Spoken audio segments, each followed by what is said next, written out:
Coucou famille, coucou famille, comment allez-vous? Ça va bien?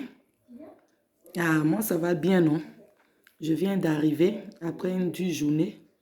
Je suis rentrée et je décide de vous faire une petite vidéo pour exhorter un peu nos parents qui sont au bled. Parce que aujourd'hui, beaucoup de personnes ignorent beaucoup de choses. Et je viens sur une affaire concernant le coup-feu que le chef de l'État a instauré en Côte d'Ivoire. Et aussi revenir aussi sur un petit détail concernant le corona que beaucoup de personnes ignorent et ne connaissent pas. Et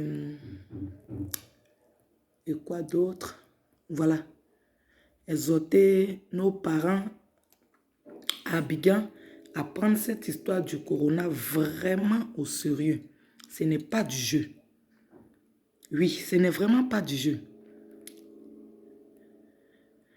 Quand le chef de l'État a pris les mesures pour le couvre-feu de 21h, je me suis un peu énervée parce que je me suis dit que non, c'est pas possible. 21h, ils auront le temps de monter dans les bacars, les bus, les woro-woro, et ensuite de rentrer à la maison inconsciemment et de porter le virus au mari ou à la femme qui est restée à la maison ou aux oncles qui sont restés à la maison et tout ça.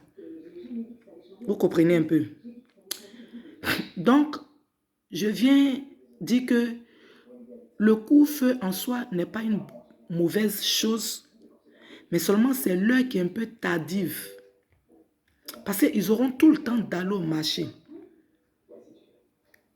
de monter dans les transports en commun et tout ça. Bon, bref. Le débat qui m'amène ici, c'est que beaucoup de personnes aujourd'hui prennent cette histoire de coup-feu ou de corona pour indexer le président de la République, comme si c'est lui qui a envoyé le corona sur la terre. Comme si c'est lui qui a fabriqué le corona. C'est-à-dire les gens même qui se disent puissance mondiale, qui ont créé leurs choses en pensant faire du mal à d'autres personnes, aujourd'hui ont perdu le contrôle absolu de leurs choses. Ils ont perdu le contrôle absolu de leurs choses. Eux-mêmes, là, ils sont dans paix, comme on le dit. Vous comprenez un peu? Donc, ce n'est pas Ouattara qui a fabriqué le corona. Ce n'est pas Ouattara qui a envoyé le corona en Côte d'Ivoire. Si vous devez indexer des personnes là, ce sont nos frères et sœurs qui vivent en Europe, sachant bien qu'ils vivent sur une terre. Et quand la difficulté tape le pays dans lequel ils ont été accueillis, ils prennent leur djonkanye, leur clic-clac et ils se barrent au niveau de la Côte d'Ivoire pour exporter le virus chez nos parents. Parce que ce n'est pas le virus qui se déplace, c'est l'homme qui se déplace avec. Vous comprenez? Ce n'est pas le virus qui se déplace, c'est l'homme qui se déplace avec. Aujourd'hui, c'est à Corona en Côte d'Ivoire, là, c'est qui? C'est ceux qui ont quitté l'Hexagone pour aller parce qu'ils ont peur qu'ils aient la maladie ici et qu'ils meurent, mais qu'ils sachent qu'on peut mourir partout. Et ils prennent ce virus-là, ils l'emmènent chez nous et aujourd'hui, on a plus de 75 cas contaminés ou quoi là, j'en sais rien. Et les gens vont prendre cette histoire-là pour faire politique. Ils vont déposer leur bouche là pour faire politique, pour accuser le pauvre monsieur qui est là en train de lutter pour mettre des mesures pour que vous soyez en bonne santé, pour que les gens, pour que nos parents puissent se protéger. On l'accuse en mettant histoire de politique. C'est Ouattara. Ouattara a fait quoi? C'est Ouattara qui va partir chez vous à la maison, qui va venir avec savon et puis l'eau, envoyez vos mains. Allez, mettez ça ici, lavez vos mains.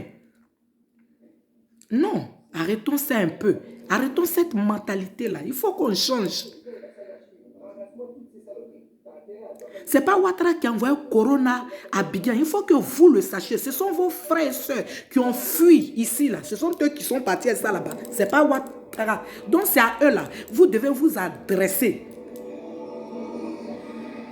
Il faut arrêter ça un peu. Vous avez compris? Et puis, comme on le dit, si vous respectez les mesures d'hygiène, c'est bon. Lavez-vous les mains. N'attendez pas chaque 1 heure. Lavez-vous les mains chaque 10 secondes. Si vous n'avez pas de gel hydroalcoolique, là, prenez un peu d'eau. Mettez ça dans une bouteille avec un peu de javel. Quand vous sortez matin, là, pour ceux qui n'ont pas les moyens pour s'acheter des gants, des masques et tout ça, quand vous sortez le matin, ayez ça dans votre sac. Quand vous êtes en ville, un peu de temps, rincez-vous les mains avec l'eau javelisée et puis essuyez convenablement votre main. Et quand vous quittez la ville, quand vous quittez le marché ou la ville, il y a un détail que vous ne connaissez pas, que beaucoup de personnes ne savent pas. Quand vous arrivez chez vous à la maison, avant d'entrer dans votre maison, restez au seuil de la porte, enlevez vos vêtements. Parce que vous êtes monté dans les bus, dans les transports en commun, vous avez côtoyé des gens dans le marché. Vous ne savez pas si ces personnes-là sont infectées et vous les avez collées.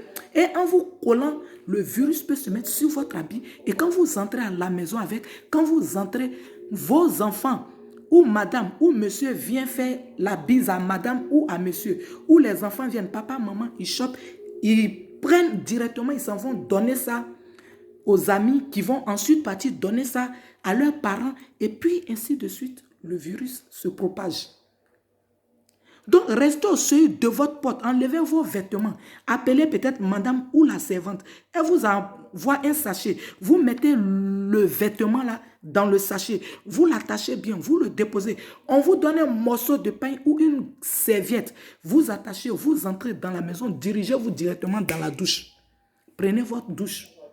Et quand vous finissez là, vous sortez maintenant, vous habillez et vous pouvez partir vous asseoir dans votre canapé pour éviter la propagation. Parce que